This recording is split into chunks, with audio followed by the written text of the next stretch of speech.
We've been talking about God's mission and God's call on our lives as a result of his mission. And so this week, Justin shared with us a little bit about what it looks like to follow that calling anywhere, where God takes us, where we go in our lives. Now, if we can get on board with this idea that God is on mission, that he's accomplishing something in reconciling the world to himself, and that we have a part to play in that the church, you and I, are his chosen instruments in accomplishing that mission, then we begin to see this idea of loving where we go, that we're sent out, that we're on mission to go and do something.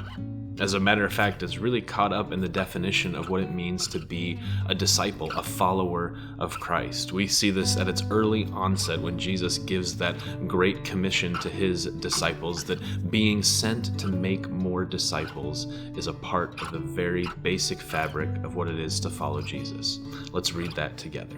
In Matthew 28, starting at verse 18, it says, "Jesus came and told his disciples, 'I've been given all authority in heaven and on earth. Therefore go and make disciples of all nations, baptizing them in the name of the Father and of the Son and the Holy Spirit.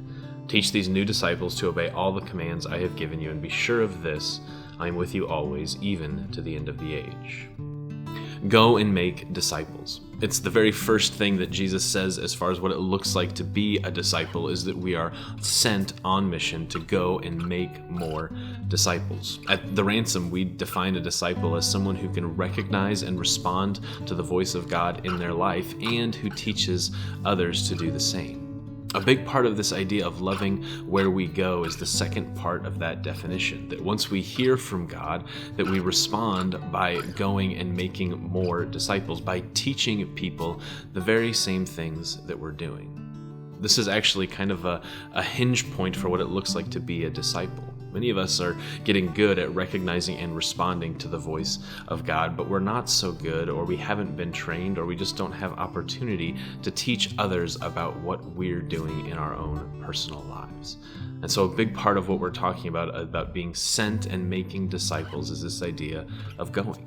So I just have two quick points to take with you as far as how you can bring a disciple alongside of you and teach them the things that you're learning. The first is this: don't go alone. Don't go alone. Invite someone to travel with you. It can be someone ahead of you, asking them to walk alongside you for a season and teach you more about following God, or it can be someone coming up behind you that you can invite to journey alongside you as you pursue Jesus together. The key point about discipleship is simply never to travel the journey that you're on alone.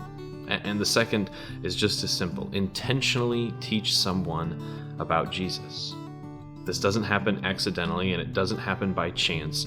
It happens when we ask God to show us people in our lives who need to know him, and when we love them with the love that he has for them and invite them into a journey with us. Who can you intentionally invite, intentionally bring alongside you to teach them about what it looks like to follow Jesus?